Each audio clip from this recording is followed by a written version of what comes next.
Kai Yang Niset, Antonina, Pangkon, number 1. The question in number 1, who do you live with? Tawalain ba sa tay? Alin na? Pudya siya dahil may? Kayu kapkun. Kayu kapkun. Okay, who do you live with? Kayu kapkun. How many siblings do you have? Tawalain pa sa tay?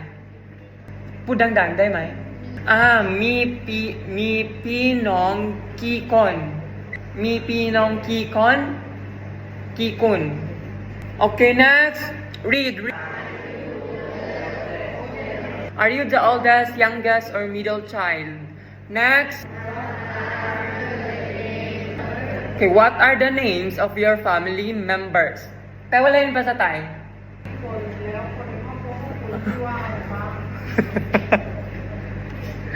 Yaw.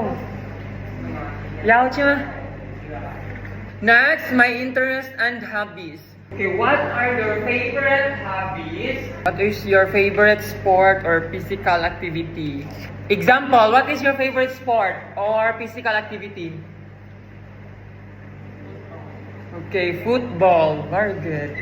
Okay, do you have any special talents or skills? Okay, what are your favorite subjects in school? Pewalain pa sa tay?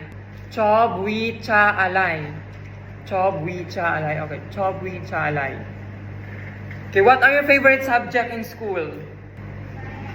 Science. Why science? Okay, it's interesting. Very good. What do you want to learn more about this year? Pewalain pa sa tay? Pudya siya rin, may? Ni alay tiyak liyan, nay pini. Next, goals and dreams. Everybody stand up, please. Goodbye and thank you, class.